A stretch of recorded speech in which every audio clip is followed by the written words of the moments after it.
حول ولا قوة إلا بالله العلي العظيم من الشيطان اللعين الرجيم بسم الله الرحمن الرحيم قال ربي اشرح لي صدري ويسر لي أمري واحلل عقدة من لساني يفقهوا قولي حسبنا الله ونعم الوكيل نعم المولى ونعم النصير أما بعد فقد قال الله تبارك وتعالى في كتابه المجيد وفرقانه الحميد وقوله الحق صلوات بھیجتے محمد وعلى محمد اللهم صل على محمد وعلى محمد خير الناس من بعدنا من ذكرنا ودعاء على ذكرنا صلاة اللهم صل على محمد وعلى ہمارے بعد سب سے بہترین انسان وہ ہے جو ہماری امر ولایت کا ذکر کرتا ہے اور لوگوں کو ہمارے ذکر کی طرف بلاتا ہے. چھٹے امام فرماتے ہیں ہمارے بعد سب سے بہترین انسان وہ ہے جو ہماری امر ولایت کا ذکر کرتا ہے اور لوگوں کو ہمارے ذکر کی طرف بلاتا ہے. ہم اتنے کام میں مشغول ہو جاتے ہیں کہ ہمیں بڑی سے بڑی عبادت کو آگے بڑھانا اور ہم اس پر عمل کریں یہ تو ممکن ہی نہیں. ہم ایک چھوٹا سا ذکر اگر کر دے تو بھی کافی ہے. اس چھوٹے سے ذکر کے بہت سے فائدے ہیں. تو یہاں پر میں کہنا چاہتی ہوں کہ صلوات کا ذکر کریں. اللہم صلی علی محمد وآل محمد. اب رسول خدا صلی اللہ علیہ وآلہ وسلم فرماتے ہیں جو مجھ پر زیادہ سے زیادہ صلوات بھیجے تو اس صلوات کی برکت سے اس صلوات بھیجنے والے کے مرنے کے بعد اس کے ساتھ 3 نور اس کی قبر میں اس کے ساتھ ہوگے. پہلا تو اس کی قبر میں، دوسرا پل صراط پر، تیسرا جنت میں ہوگا. آیت اللہ الپائگانی جماعت مولانا محقق بیان کرتے ہیں کہ مرحوم ملا علی حمدانی کہہ رہے ہیں ایک دن ایک شخص خمس کے حساب کے لیے میرے پاس آیا. میں نے اس کے پاس ایک عجیب سی خوشبو کو محسوس کیا کہ میں نے ایسی خوشبو پہلے کبھی نہیں محسوس کی تھی. میں نے اس سے پوچھا کہ تو نے کون سی خوشبو لگائی؟ اس نے کہا کہ اس خوشبو کا ایک راز ہے. اس خوشبو کا ایک راز ہے، لیکن خوشبو کا بھی راز ہے. اب یہاں پر ہم دیکھ رہے ہیں آگے ہم دیکھیں کہ جس خوشبو کا ایک راز ہے، اس راز کو میں نے کسی سے نہیں بتایا. آپ میرا مولانا ہے اس لیے میں آپ سے بتا رہا ہوں. گرامی وہ کہنے لگا کہ میں نے ایک رات اپنے آپ کو رسول اللہ کی حاضری میں پایا. رسول اللہ نے پوچھا، ان کے آس پاس 10 سے 20 جتنے لوگ بیٹھے تھے. رسول اللہ نے پوچھا تم میں سے کون مجھ پر زیادہ سے زیادہ صلوات بھیجتا ہے؟ اب وہ کہنے لگا کہ میں کہنا چاہتا تھا کہ میں زیادہ صلوات بھیجتا ہوں لیکن میں نہیں کہہ سکا. دوسری بار پوچھا، میری کیفیت یہی رہی. تیسری بار پوچھا، میری کیفیت یہی رہی. حتیٰ چوتھی بار پوچھا، میری کیفیت یہی رہی. پھر میں نے کہا، میں بولنا تھا بول نہیں پایا. پھر رسول اللہ نے اٹھ کر کہا کہ تم ہی ہو جو مجھ پر زیادہ سے زیادہ صلوات بھیجتے. اور پھر میرے ہاتھوں کو چوم لیا. جب سے رسول نے میرے ہاتھوں کو چوما ہے تب سے میرے پورے بدن میں یہ خوشبو آئی ہے. روایت کے الفاظ ہے صلوات بھیجنا عمل کی پاکیزگی کا باعث ہے. آگے اب ملک جہانی بیان کرتے ہیں کہ میں ایک دن ایک پھول لے کر امام جعفر صادق علیہ السلام کے پاس آیا. امام نے پھول کو لیا، خوشبو لی، چوما اور آنکھوں سے مس کر لیا.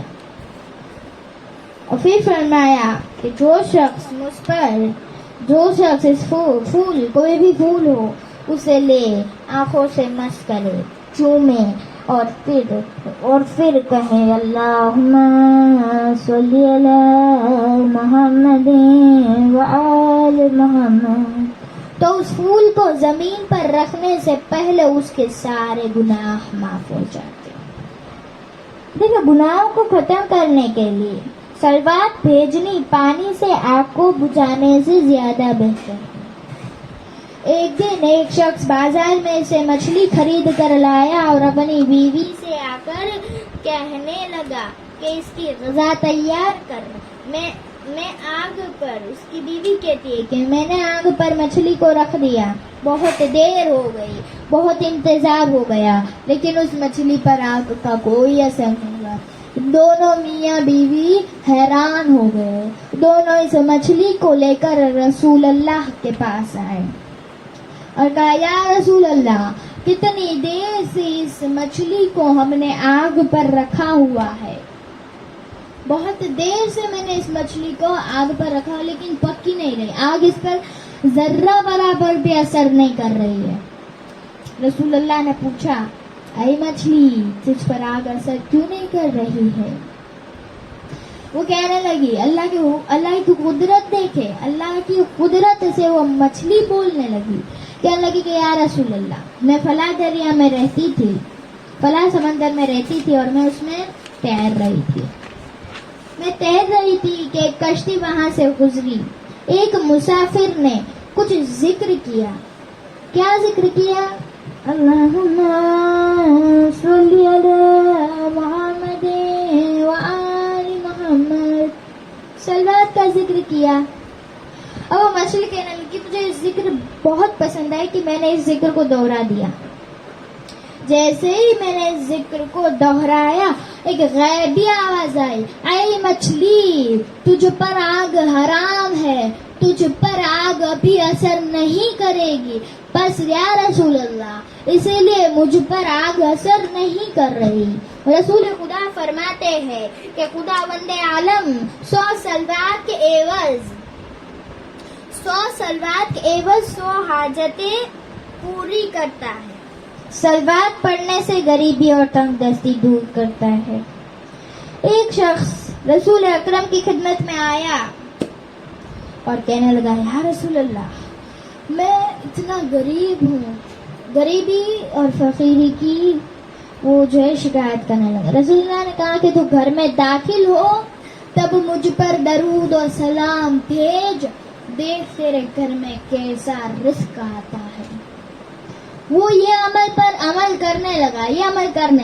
اس کے بعد تھوڑے دن ہوئے نہیں تھے کہ اس کے گھر میں اتنی برکت دکھائی دی کہ وہ اپنے آس پاس والوں کو، اپنے رشتہ داروں کی مدد کرنے لگا۔ صلوات اللہم صلی محمد وآل محمد۔ حضرت امام زمانہ علیہ السلام زیارت ناہیہ میں خود فرماتے ہیں کہ میرے مظلوم امام حسین کے غم میں روتا رہوں گا۔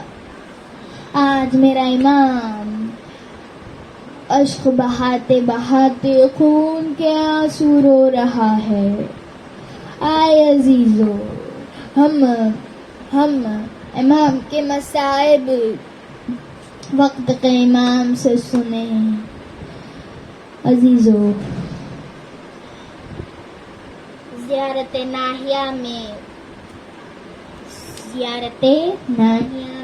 امام زمانہ علیہ السلام نے فرمایا کہ خون سے تر میرے مظلوم پر سلام۔ ہاں عزادارو، ہم امام سے توسل کرے کہ آپ کا پورا بدن زخموں سے چور چور تھا، آپ کا پورا بدن خون کا بھرا ہوا تھا۔ آپ جانتی ہیں نا کہ یہ سفر کا مہینہ ہے، سفر کا مہینہ خزاں کا مہینہ ہوتا ہے، یعنی پرندے بھی اپنے گھونسلوں سے باہر نہیں نکلتے، کانا ذخیرہ کر لیتے تھے۔ جس مہینے میں عرب کی ریگستان بھی باہر نہیں نکلتی تھی، اس مہینے میں ابو طالب کی اولاد کو کیسے سفر کرایا گیا؟ تاریخ میں ایسا سفر کہیں نظر نہیں آتا جو سفر کے مہینے میں ہے۔ بے کچاوا اونٹ ہماری نہیں ہے، کربلا سے شام کی طرف یہ سفر ہو رہا ہے۔ کبھی قافلہ روکا جاتا تو ملائن خود تو سائے میں بیٹھ جاتے، اور لیکن اہل حرم کو دھوپ میں بٹھاتے۔ جلتی ہوئی دھوپ، آفتاب کی تمازت، گرمی کی شدت، دھوپ کی حدت، اور ایسے میں سرکار بیمار کربلا۔ عالم یہ ہے کہ لوہا تپ رہا ہے اور اس لوہے کی گرمی سے جسم جھلس رہا ہے۔ یہ کوئی مبالغہ نہیں ہے، کمر کا لنگر، خالدار توق، ایسی دھوپ کہ جہاں دانا گرے تو بن جائے، وہاں لوہا سب سے زیادہ گرم ہوتا ہے۔ سوچئے کہ جسم کی خال لوہے سے ملفل ہو چکی ہے۔ اللہ دارو، ایسے میں یہ قافلہ چل رہا ہے۔ پہلی سفر کو یہ قافلہ شام میں پہنچا۔ جب قافلہ پہنچا ہے تو قافلے کو 72 گھنٹے 72 آورز یزید کے دربار کے باہر کھڑا رکھا گیا، اور بابو سعد پر کھڑا رکھا گیا۔ میں ایک بات کہنا چاہتی ہوں، جیسے اہل البیت کے فضائل عقلوں سے باہر ہے، ویسے ہی مصائب بھی عقلوں سے باہر ہے۔ اگر مصیبت کا ایک حصہ بھی اور اس کا 1000واں حصہ ترک کر دے تو اس کی راتوں کی نیند اڑ جائے گی کہ ایک رسم میں بندھے 12 گلے ہیں۔ جب بی بی آپ نے سر کو رکوع کے عالم سے اٹھاتی تو رسی کھینچتی، میری شہزادی سکینہ کا قد چھوٹا تھا۔ قد چھوٹا ہونے کی وجہ سے بی بی پنجوں کے بل کھڑی ہو جاتی تھی۔ کیوں روکا گیا؟ پوچھا کرو علماء سے، کیوں روکا گیا؟ دربار سج رہا تھا۔ آج بھی اگر آپ شام کے بازار میں جائیں گی تو بازار سجا ہوا نظر آئے گا۔ کیا سج رہا تھا؟ یزید کے دربار میں آئینہ بندی ہو رہی تھی۔ ایک آئینے سے دوسرے آئینے کو اس طرح جوڑا جا رہا تھا دیوار پر کہ اگر دربار میں کوئی کھڑا ہو تو اس کا عکس ہر طرف نظر آتا ہے۔ اور بی بی زینب سے کہا گیا، زینب، آئینہ بندی ہو رہی ہے دربار میں، تاکہ جب تم دربار میں کھڑی رہو تو ہر طرف زینب نظر آئے۔ سر پر چادر نہیں، ہاتھ پسے گردن بدھے یزید کی طرف۔ یزید کہتا ہے کہ زینب ہاتھ پسے گردن بندھے۔ یزید طرف کر رہا ہے، یہ زینب ہے۔ یزید تعارف کرا رہا ہے، یہ زینب ہے، یہ رقیہ ہے، یہ سکینہ ہے، یہ تماشائی مجمع دیکھو، یہ علی کی بیٹیاں ہیں، یہ نبی کی بیٹیاں ہیں۔ ایسے میں قافلے کو جانا ہے، شام کا دربار ہے۔ سنیے، یزید کے دربار میں جانے کے لیے اس وقت 7 دروازے تھے۔ ہر دروازے پر سینکڑوں ملائن کھڑے تھے۔ تو زینب نہیں رہی، عباس بن گئی۔ زینب کہتی ہیں، سب میرے پیچھے آؤ، گھبرانا نہیں۔ ایک دروازہ، دوسرا دروازہ، تیسرا دروازہ، چوتھا، پانچواں اور چھٹا دروازہ۔ اب ساتویں دروازے پر آ کر زینب رک گئی۔ یزید کا دربار ہے اور وہاں پر انتظار ہو رہا ہے۔ شمرائے ملعون نے تازیانے کو ہوا میں لہرایا اور کہا، سجاد پوچھو اپنی پھوپھی سے کیوں رک گئی، کیوں نہیں آگے بڑھ رہی؟ کہا، پھوپھی اماں، ہر دروازے پر آپ نے حوصلہ باندھا، ایک دروازہ ہے، آگے بڑھے، پھوپھی ہم ساتھ میں ہے۔ بی بی کہتی ہے، سجاد تمہاری عمر 4 برس کی تھی، 40 ہجری کا کوفہ تھا، میرے بابا کے سر پر زخم لگا ہوا تھا، میرے بابا کے سر پر جو پٹی بدھی تھی وہ زہر کی شدت سے ضرب ہو چکی تھی، میرا بابا زخم سے تڑپ رہا تھا، ایسے میں میری آنکھوں سے آنسو گرے، میرے بابا کے وجہ اللہ چہرے پر عین اللہ آنکھیں کھلی۔ کہا، زینب کیا بات ہے، ابھی بابا زندہ ہے؟ کہا، بابا یہ زخم دیکھا نہیں جاتا۔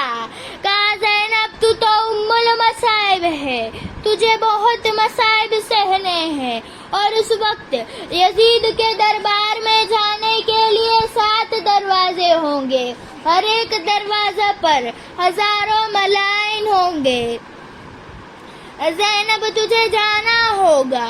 کہا، بابا میں کیسے جاؤں گی؟ اس وقت میرا بابا نے کہا تھا، زینب 7ویں دروازے پر آ کر رک جانا، تیرا بابا آئے گا، میں میرے بابا کا انتظار کر رہی ہوں۔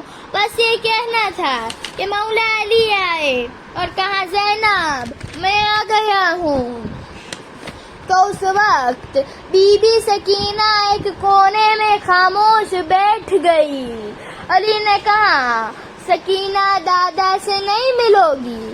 ایک مرتبہ سکینہ نے کہا کہ جب میں نے کہا، اے میرے بابا، اے میرے دادا، میرا بابا شہید ہو رہا، میں نے پکارا آپ نہ آئے، اب زینب نے پکارا تو آئے، چچا عباس شہید ہو گئے، میں نے پکارا آپ نہ آئے، اب زینب نے پکارا آپ آ گئے۔ دادا میں غریب باپ کی بیٹی، زینب امیر باپ کی بیٹی۔ علی کہتے ہیں، اے سکینہ مجھے معاف کر دے، یہ میرے اور حسین کا وعدہ تھا کہ دین کو بچانے کے لیے جان دے دیں گے۔ الا لعنۃ اللہ علی القوم الظالمین، سیعلم الذین ظلموا ای منقلب ینقلبون۔